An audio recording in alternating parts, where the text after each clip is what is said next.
بسم اللہ الرحمن الرحیم الرابع مفہوم الحصر معنى الحصر الحصر له معنیان الاول القصر بالاصطلاح المعروف عند علماء البلاغہ الى آخر۔ مفہوم مخالف کی 6 اقسام میں سے چوتھا قسم مفہوم حصر کے بارے میں ہے۔ تو پہلے بطور مقدمہ صاحب کتاب نے حصر کے کچھ اقسام اور معنی بیان کیا، اس کے بعد اصل گفتگو میں داخل ہوں گے۔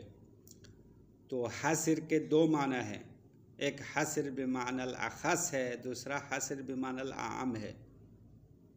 پھر حصر بمعنی اخص والے خود 2 قسم ہوئے، حصر حقیقی اور حصر اضافی۔ پھر حصر حقیقی اور اضافی ملا کے مزید 2 اقسام ہوں گے، حصر موصوف بر صفت، ایک حصر صفت بر موصوف۔ یہ اس طرح حصر کے کچھ اقسام بنتے ہیں۔ ابھی آج ہم ان اقسام کی تفصیلات اور مثالیں دیں گے، اس کے بعد ہم عبارت شروع کرنے والے ہیں۔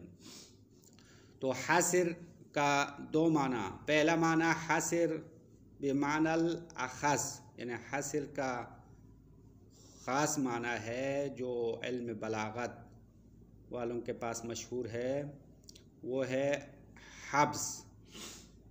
لغت کے لحاظ سے حبس کا معنی ہے روکنا، حبس کا معنی ہے بند کرنا، روکنے کا معنی ہے۔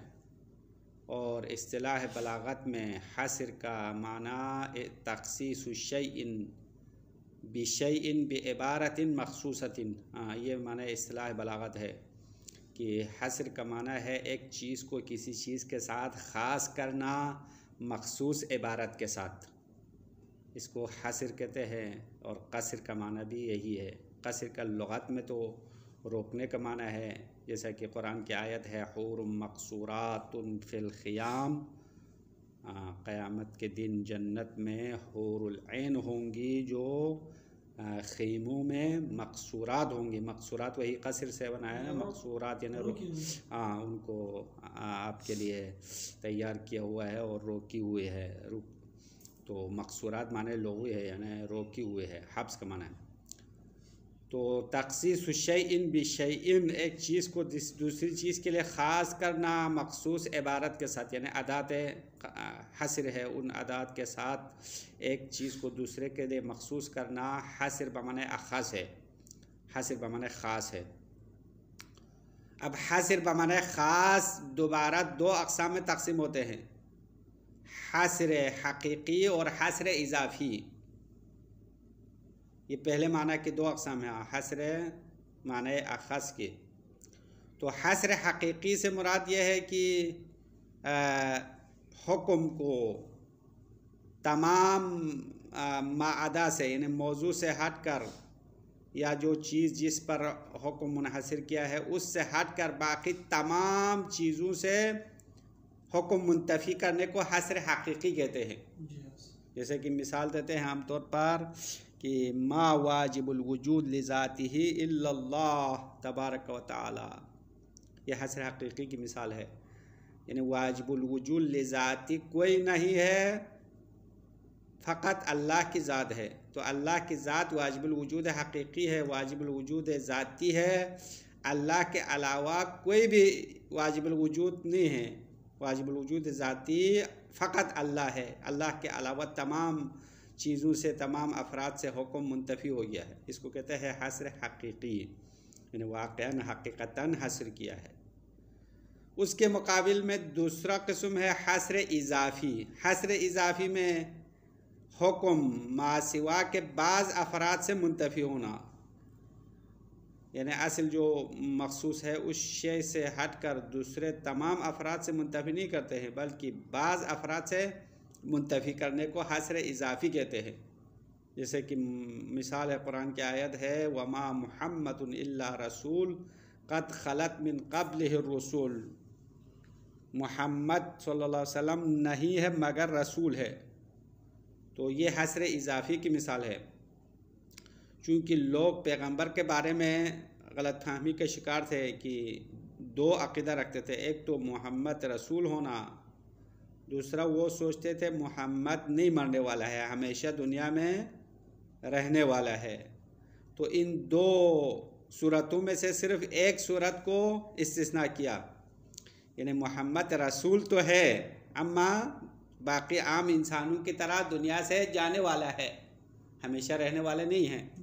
اما محمد فقط رسول ہے، اس کا مطلب یہ نہیں ہے کہ محمد کوئی اور صفت نہیں رکھتا تھا، یہ معنی نہیں ہے نا محمد فقط رسول ہے، یعنی محمد جو ہے نبی نہیں تھا، محمد جو ہے افضل الناس نہیں تھے، اس طرح باقی تمام اوصاف کو منتفی نہیں کرنا ہے۔ فقط جو لوگوں کے ذہن میں غلط فہمی ہے اس کو دور کرنے کے لیے یہاں پہ حاصر کیا ہے، ایک چیز کو منتفی کیا ہے، وہ ہے مخلط ہونا، یعنی پیغمبر ہمیشہ ہم دنیا میں رہنے کا جو عقیدہ ہے اس کو باطل کرنے کے لیے یہ آیت نازل ہو گئی ہے، وَمَا مُحَمَّدٌ إِلَّا رَسُولٌ، محمد نہیں ہے مگر اللہ کا رسول ہے۔ تو اللہ کا رسول محمد کے علاوہ دوسرے بھی تھے نا، فقط پیغمبر تو اللہ کا رسول نہیں تھا، حضرت موسیٰ، عیسیٰ، ابراہیم سب رسول تھے۔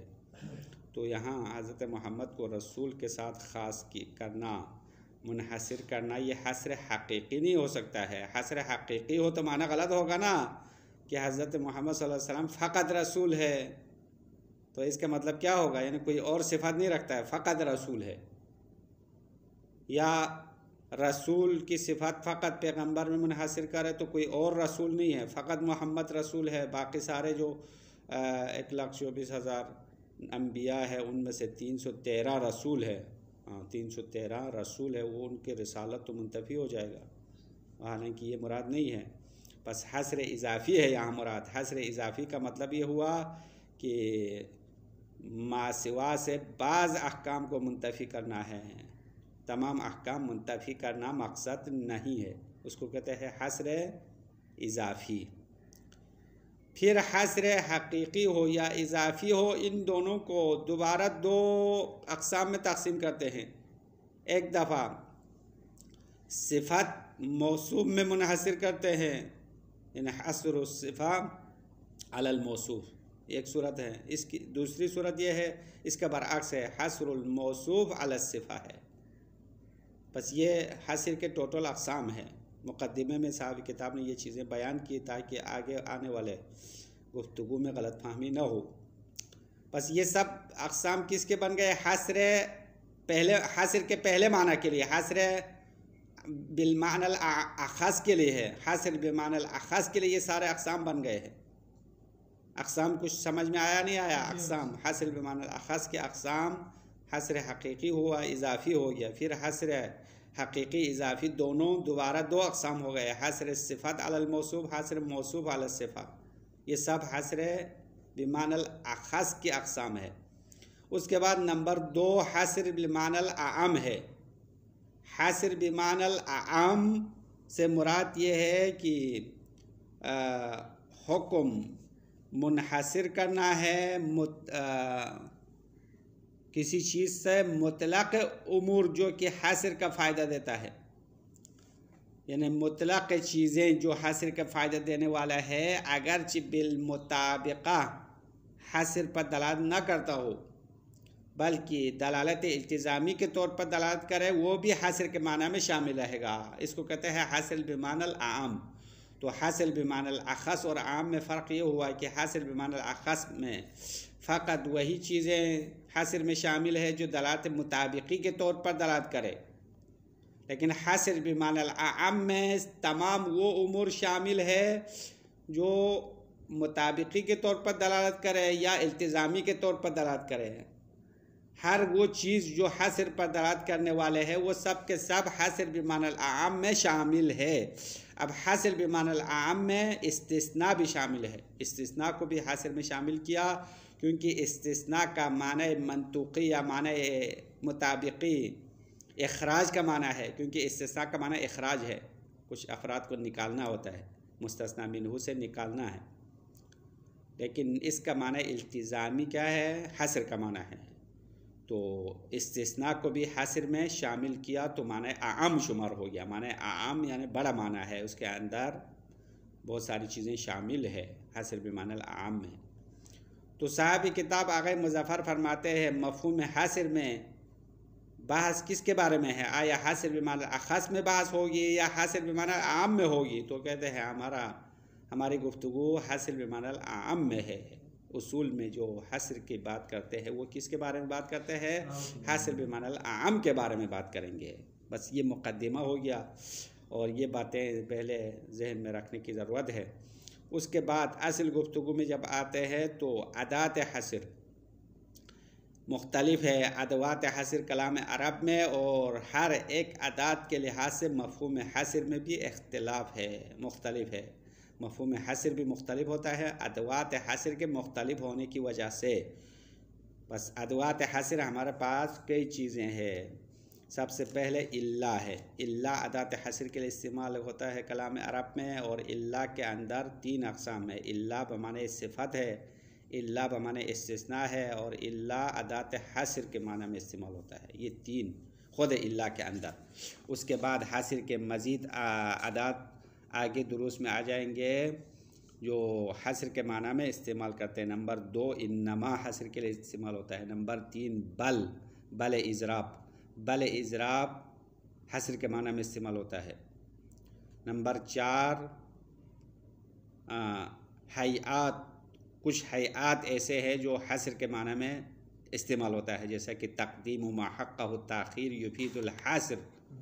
ہاں، اگر کسی چیز کو آخر میں رکھنا تھا پہلے لایا تو حصر کا فائدہ دے گا، جیسے کہ ایاک نعبد و ایاک نستعین. یہ مشہور آیت جو ہم روزانہ پڑھتے ہیں. تو یہاں پہ حصر کا معنی کیسے پتہ چلا؟ حصر کا معنی کیسا فائدہ ہوا؟ ایاک کو پہلے لانے کی وجہ سے. تو یہ ادوات حصر ہے. تو ہر ادات کے اندر حصر کے مفہوم کے لحاظ سے مختلف معنی نکلے گا. بعض ادوات میں مفہوم ہونا ثابت ہوگا، بعض ادوات میں مفہوم ہونا یا نہ ہونا مشکوک ہو جائے گا. تو بہرحال مفہوم حصر کے بارے میں ان تمام ادوات کے بارے میں بات کریں گے. ابھی ہم خلاصہ مکمل کر کے عبارت شروع کرتے ہیں. الرابع مفہوم الحصری. مفاہیم کے 6 اقسام میں سے چوتھا مفہوم حصر ہے. معنی الحصر. حصر کا معنی. الحصر له معنی، یعنی حصر کے لیے 2 معنی ہیں. نمبر 1 القصر بالاصطلاح المعروف عند علماء البلاغہ. حصر کا معنی قصر ہے. قصر یعنی روکنا، جو اس اصطلاح کے مطابق ہے جو علم بلاغت کے علماء کے پاس مشہور ہے. اب روکنا معنی لغوی ہے. اصطلاح بلاغت میں اختصاص الشیء بشیء بعبارت مخصوصۃ. ہاں، اس طرح انہوں نے تعریف کی ہے کہ ایک چیز کو کسی چیز کے ساتھ خاص کرنا، مخصوص عبارت کے ساتھ خاص کرنے کو حصر کہتے ہیں. سواء کان من نوع قصر الصفت علی الموصوف. اب اس کے اندر 2 اقسام بنتے ہیں. قصر بمعنی اخص میں 2 اقسام ہے. ایک صفت کو موصوف پر منحصر کرنا ہوتا ہے، قصر الصفت علی الموصوف ہے. یعنی صفت، یہ صفت جو ہے وہ فقط موصوف کے لیے ہے، کسی اور چیز کے لیے نہیں ہے. یہ معنی ہے قصر کا معنی. اور موصوف ممکن ہے اور بھی صفات رکھتے ہو. ہاں، قصر صفت علی الموصوف کا مطلب کیا ہوگا؟ یعنی صفات منحصر ہے موصوف میں، تو موصوف صفات میں منحصر نہیں ہے نا. موصوف کے لیے کوئی اور صفات بھی ہو سکتے ہیں. ہاں، لیکن یہ صفت جو ذکر ہوا ہے وہ موصوف کے لیے منحصر ہے. یہ پہلا قسم ہے. مثال سے واضح ہو جائے گا. نحو لا سیف الا ذوالفقار ولا فتى الا علی. لا سیف یعنی کوئی تلوار نہیں ہے جو تلوار کہنے کے قابل ہو، الا ذوالفقار، مگر ذوالفقار تلوار کے نام رکھنے کا لائق ہے. تو صفت ذوالفقار سیف کی جو صفت ہے، ہاں سیف ہونے کے صفت ہے، وہ ذوالفقار میں منحصر ہو گیا.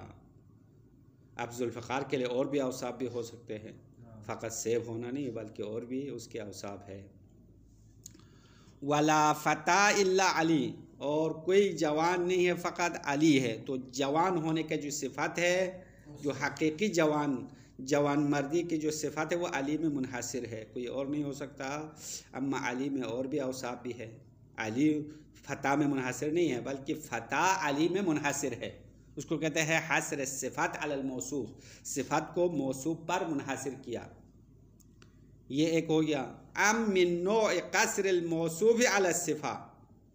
یا موصوف کو صفت پر منحصر کرنے کا قسم ہے، یعنی پہلے کا برعکس ہے. ہاں بس یہاں پہ موصوف اسی صفت کے ساتھ منحصر ہے، اما وہ صفت دوسروں کے لیے بھی ثابت ہو سکتی ہے.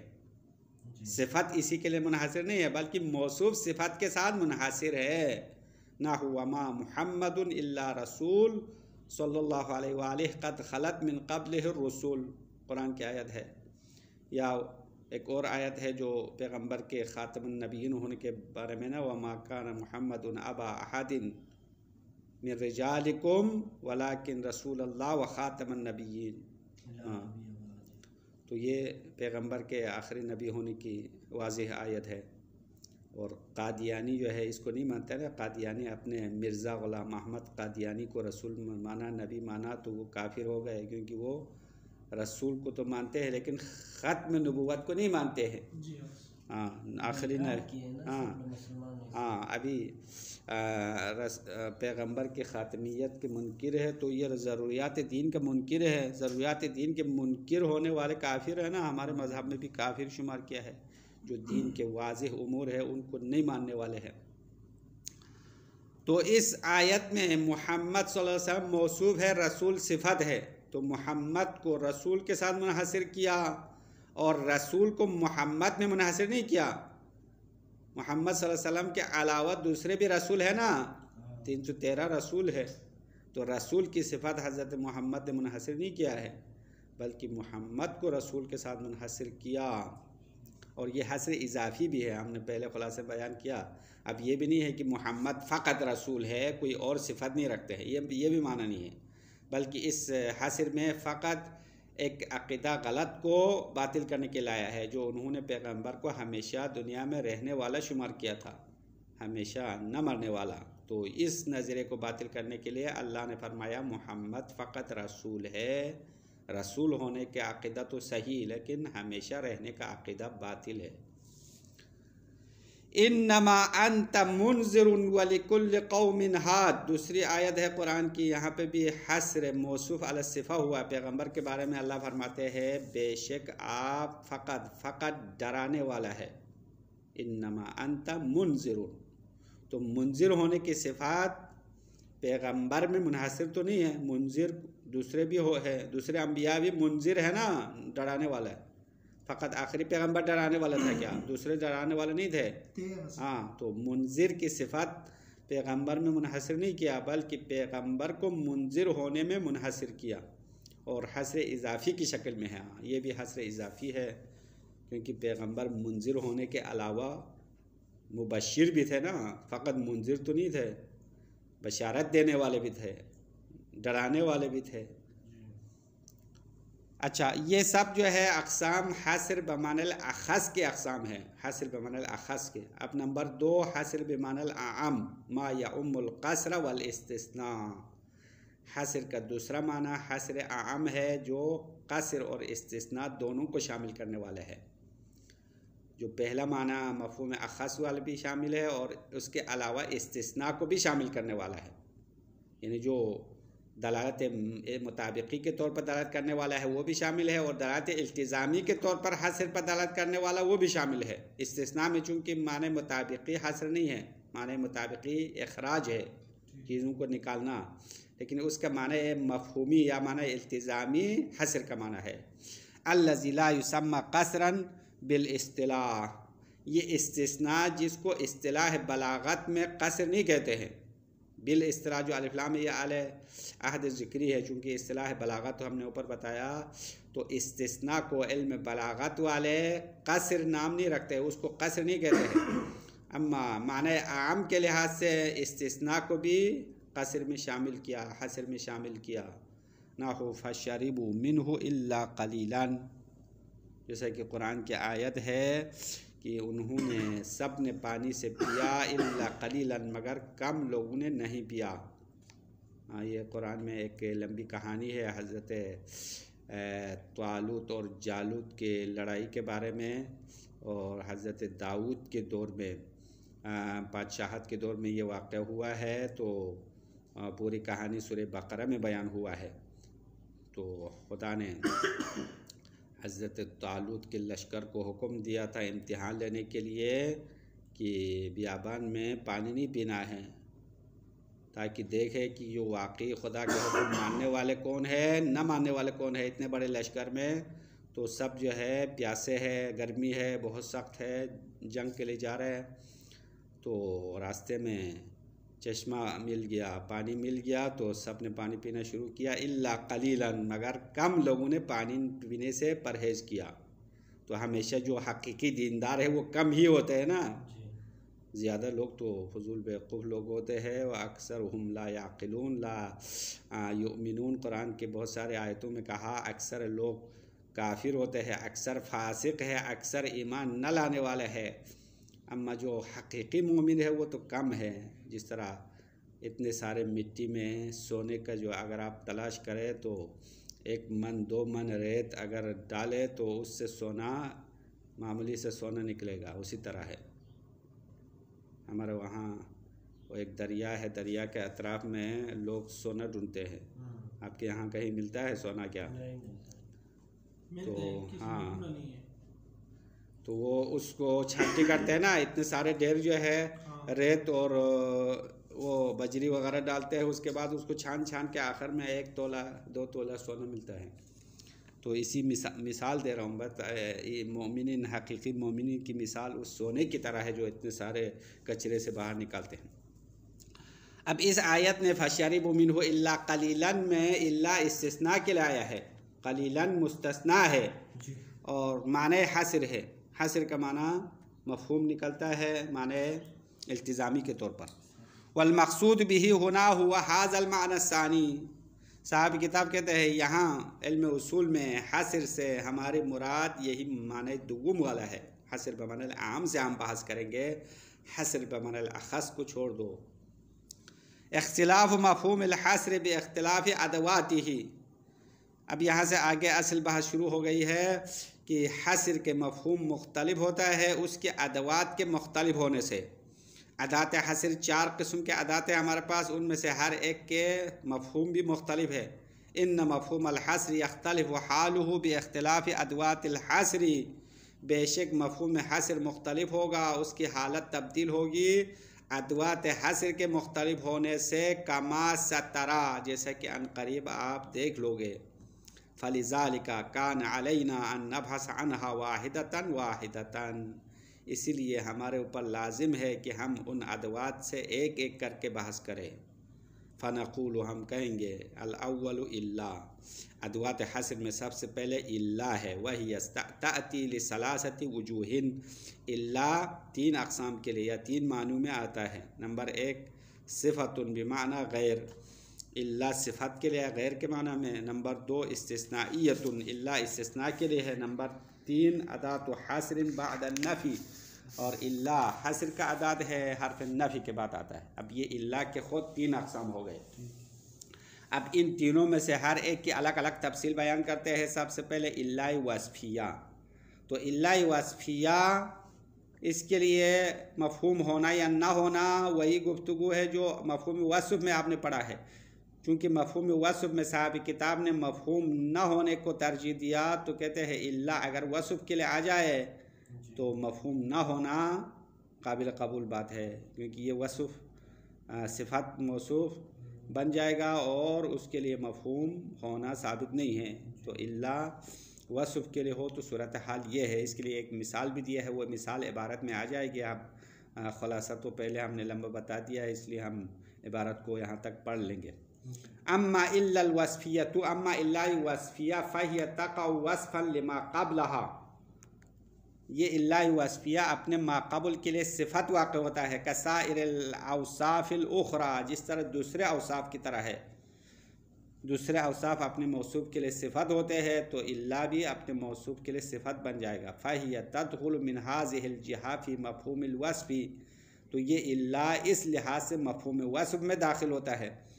فَإِن قُلْنَا هُنَاكَ إِنَّ لِلْوَصْفِ مَفْهُومًا فَهِيَ كَذَلِكَ، اگر ہم وہاں پہ کہیں، وہاں سے مراد یعنی مفہوم وصف کی بحث میں اگر ہم قائل ہو وصف کے لیے مفہوم ہے، اگر وصف کے لیے مفہوم ہونے کا قائل ہو تو فَهِيَ كَذَلِكَ، یہ الا بھی ایسا ہے، یعنی یہاں پہ بھی مفہوم ہوگا۔ وَإِلَّا فَلَا، وَإِلَّا فَلَا یعنی اگر ہم وصف کی بحث میں مفہوم نہ ہونے کا قائل ہو تو فلا، اللہ کے لیے بھی مفہوم نہیں ہوگا. فلا یعنی فلا مفہومہ، فلا مفہومہ یہاں پہ بھی مفہوم نہیں ہوگا. وَقَدْ رَجَّحْنَا فِي مَا سَبَقَ، اور بے شک ہم نے گزشتہ درس میں ترجیح دیا ان الوصف لا مفہوم لہ، وصف کے لیے مفہوم نہیں ہے.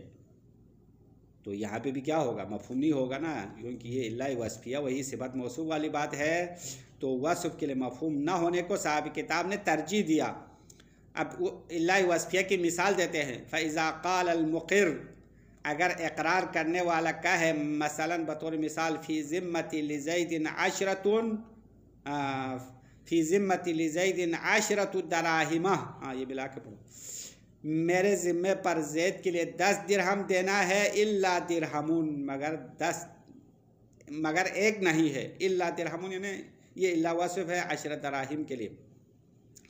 میرے ذمے پر زید کو 10 درہم دینا ہے، میں مقروض ہوں 10 درہم کا، مگر وہ 10 ایک نہیں ہے. 10 الگ چیز ہے، ایک الگ چیز ہے نا.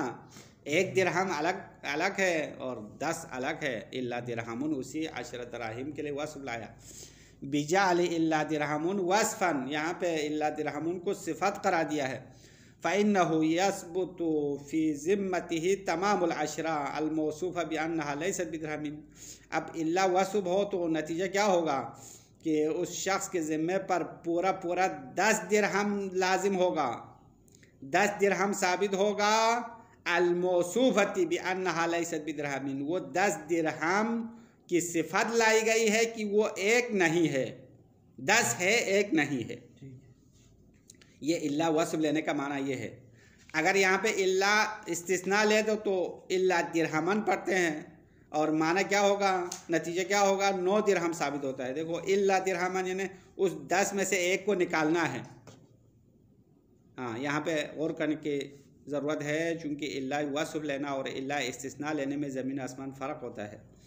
اگر اسی مثال کو آپ اللہ استثناء لیا تو جملہ اس طرح پڑھنا ہے فی ذمۃ لزید 10 دراہم الا درہمن، نصب کے ساتھ پڑھنا ہے کیونکہ مستثنیٰ عام طور پر منصوب ہوتا ہے. اور معنی کیا نکلے گا؟ معنی یہ نکلے گا کہ میرے ذمے پر زید کے لیے 10 درہم دینا ہے، الا درہمن، مگر ایک درہم نہیں دینا ہے. تو اس 10 میں سے ایک کو استثناء کر کے باقی کتنا بچا؟ 10 میں سے ایک کو استثناء کرو تو 9 درہم دینا پڑا، 9 درہم. لیکن اگر اللہ وصف لیا تو کیا ہوگا؟ پورا 10 دینا پڑے گا. پورا 10 درہم دینا پڑے گا. اب اس مثال میں آپ نے اللہ درہمن جب پڑھا ہے رفع کے ساتھ تو اللہ وصف لینا ہی ضروری ہے، اللہ استثناء لینا صحیح نہیں ہے. ولا یصح ان تکون استثنائیۃ، اور یہاں اللہ استثنائیہ ہونا صحیح نہیں ہے. لعدم نصب درہمین، کیونکہ درہم کو نصب نہیں دیا ہے، مستثنیٰ منصوب ہونا چاہیے، یہاں منصوب نہیں ہوا. ولا مفہوم لہا حینئذ، بس اس اللہ کے لیے یہاں مفہوم نہیں ہے. کیونکہ یہ اللہ وصفیہ ہے. فلا مفہوم لہا حینئذ فلا تدل، بس یہ جملہ دلالت نہیں کرتا ہے علی عدم ثبوت شیء آخر فی ذمتہ، کہ اس شخص کے ذمے پر 10 درہم کے علاوہ کوئی اور چیز ثابت نہ ہونا، یہ مفہوم نہیں نکلے گا. اور یہ جملہ اس بات پر دلالت نہیں کرے گا کہ اس شخص کی گردن پر کوئی اور چیز ثابت نہیں ہے، فقط 10 درہم ثابت ہے، باقی کوئی چیز ثابت نہیں ہے. اس مفہوم پر یہ جملہ دلالت نہیں کر سکتا. اگر مفہوم ہوتا تو یہی معنی نکلتا ہے کہ اس شخص کے ذمے پر فقط 10 درہم ہے، کوئی اور چیز نہیں ہے. اما جملے سے یہ مفہوم نہیں نکلے گا. صاحب کتاب کہہ رہے فلا تدل، یعنی یہ جملہ دلالت نہیں کر سکتا. یا فلا تدل کے اندر جو ضمیر ہے وہ ادات کی طرف، ادات استثناء اللہ جو ہے دلالت نہیں کرے گا علی عدم ثبوت شیء آخر فی ذمتہ لزید، کہ اس کی گردن پر زید کے لیے 10 درہم کے علاوہ کوئی اور چیز ثابت نہ ہونے پر دلالت نہیں کرے گا. وصلی اللہ علی محمد وآلہ الطاہرین.